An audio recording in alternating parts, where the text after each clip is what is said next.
What is up guys, Jarv here, back today with another This Week in Destiny. In today's video we have a full breakdown for the up and coming week. This week we see the launch of the Master Crota's End, an exclusive raid challenge and Adept raid weapons. We also have the continuation of the Bladed Path quest, a full breakdown of the exotic mission, the featured raid and dungeon content, the challenges, the lost sectors and so much more, so be sure to stick around and enjoy the video.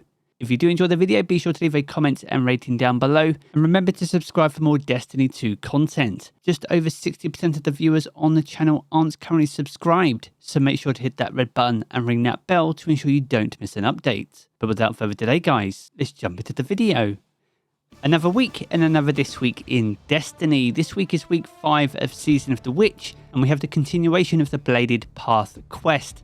This is the main mission for Season 22, and this week we'll see us pick up a Gift of Cunning as a minor arcana card from Eris, which will unlock a secret area called the Imbaru Engine. This is in fact a hidden area within the Altars of Summoning, but you'll be able to access this directly via the helm using your Destinations tab. Now this is a huge area with secrets to find, and will be something well worth jumping into upon this week's weekly reset. Now, as well as the continuation of that quest, we also see Master Crota's End launch into Destiny 2. Now, not only do Master Raids pose a more difficult challenge, they also offer additional challenges that you can complete week over week to unlock additional raid weapons. These come in the form of Adept weapons, and these work on a knockout system, allowing you to unlock them week over week. This week we see the first challenge go live, so if you're looking to pick up the Adept weapons, which can also have enhanced traits on them, then make sure to get those fire teams together and jump in upon this week's weekly reset. Now next up we're going to move on to the exotic mission, and this week's featured exotic mission is the Vox Obscura. Now this is the home to the Dead Messenger, which is now craftable with an additional trait. And as well as that exotic grenade launcher being available, you can also get your hands on weapons and armor from Season of the Risen. This includes the Explosive Personality, the Recurrent Impact, Under Your Skin, Sweet Sorrow, Thoughtless, and the Peace of Mind Pulse Rifle. That's on top of the Tusked Allegiance armor set, which is also from that season, so you will need to own Season of the Risen or the Witch Queen to access those. So if you're still picking up some of the weapon patterns for those, or you haven't unlocked all the additional traits for the Dead Messenger, then be sure to jump into the Vox Obscura this week. Now next up we're going to move on to the featured raid and dungeon content, and for the first time in Season of the Witch we see the Vow of the Disciple as the featured raid. Now the Vow of the Disciple has some of the best raid weapons available in the game, such as Forbearance, and whenever a raid is featured, all the challenges are available too, which is perfect if you're still looking to earn weapon patterns for them and also complete the relevant seal for the raid. On top of that, you can also farm the final boss, so if you don't have the collective obligation, the exotic pulse rifle from this raid, then again this is a perfect week to get your hands on it.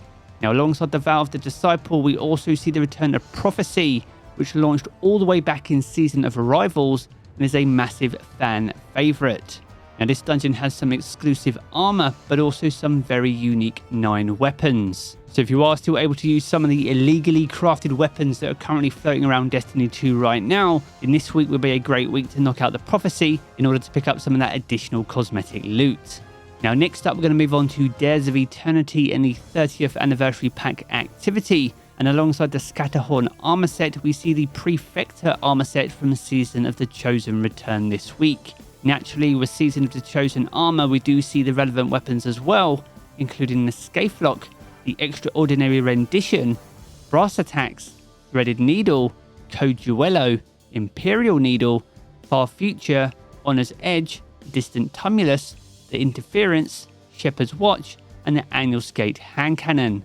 Now, Dares of Eternity is a perfect opportunity to fill out your collection, so if you are missing some of these armor pieces, or you don't have god rolls on those particular weapons, then be sure to add them to your list and get them knocked out this week. Now from here we're going to move on to the weekly rituals, and this week sees the Devil's Lair return as a Nightfall and Grandmaster Nightfall into Destiny 2. Now I firmly believe that the Devil's Lair is the only free-to-play Nightfall this season, so a great chance to get your hands on some exclusive endgame upgrade materials if you are a free-to-play player. And with the Warden's Law being moved around in the rotation, this week we'll see the Swarm Machine Gun enter rotation.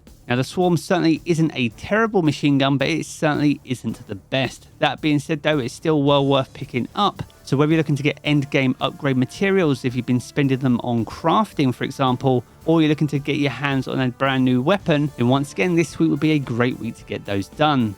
Now moving on to Crucible, this week we'll see Rift and Mayhem return as Crucible Rotators. Now Rift is a reworked game mode that's been reprised from Destiny 1, and Mayhem pretty much exists everywhere in the game right now. You don't really have to play a game mode in Crucible to experience it, but if you do, then be sure to jump in, as there's normally seasonal challenges linked to these modes. Now next up we're going to move on to the Lost Sector calendar for week 5. This week kicks off over in the Concealed Void and will be offering exotic chest pieces. As for Wednesday, you can head over to the Bunker E15 for a chance at exotic helmets. On Thursday, the Bay of Drowned Wishes is back, offering exotic boots. And for Friday, alongside the return of Trials, Velis Labyrinth is in rotation, offering a chance at exotic gauntlets. Whereas over the weekend, you can head over to the Exodus Garden 2A on Saturday for another shot at exotic chest pieces, with Sepultura being in rotation on Sunday and offering exotic helmets. And to round out the week, on Monday, you can head over to Extraction for another chance at exotic boots. So if you are still picking up some of the new exotics from this season, Season of the Deep, or even Lightfall, then be sure to plan your week accordingly. And if you want to check out this calendar in full for yourself, make sure to do so over in Today in Destiny, and I'll leave the link to that down in the video description below. Now next up we're going to move on to seasonal challenges, and there are 8 seasonal challenges for week 5 of Season of the Witch. The first is called Acolyte's Ascent 5, so for this you need to complete week 5 of the Bladed Path quest. That's followed by Master Magnus. So for this you need to complete combat encounters in the Altars of Summoning, and more difficult encounters will grant bonus progress. That's followed by Runic Rifles. So here you need to defeat targets with scout rifles or sniper rifles, and you'll earn bonus progress by defeating guardians or by defeating combatants in Season of the Witch activities. That's followed by Mist and Mysteries. So here you need to solve the Cunning test in the Imbaru engine and identify minor arcana cards. Next we have Cursed by Success, and here you need to acquire the hand cannon Malediction, and this is the ritual weapon for the season. Next we have Fleeting Glory, and here you need to complete Crucible matches in the competitive playlist and you'll earn bonus progress for wins. That's followed by Special Forces. So here you need to defeat combatants with weapons that use special ammo. And the final challenge for this week is called Higher Caliber, and here you need to defeat guardians in Crucible or Gambit with submachine guns, bows, scout rifles, sniper rifles or machine guns. And you'll earn bonus progress for sniper rifle or machine gun final blows. Now all these challenges offer Challenger XP, which is great for leveling up your season pass, as well as unlocking additional artifact mods, and some offer Bright Dust, which is absolutely ideal if you intend on visiting Tess upon this week's weekly resets. There we have it guys, a good look on everything that you can expect for week 5 of Season of the Witch. If you've enjoyed this video, be sure to check out one of the 2 videos you see here in these cards for more Destiny 2 content. And if you want to keep up to date with everything to do with Destiny 2, then be sure to hit subscribe as well. I'm going to pick up the game as always guys, and I will catch you all again very soon.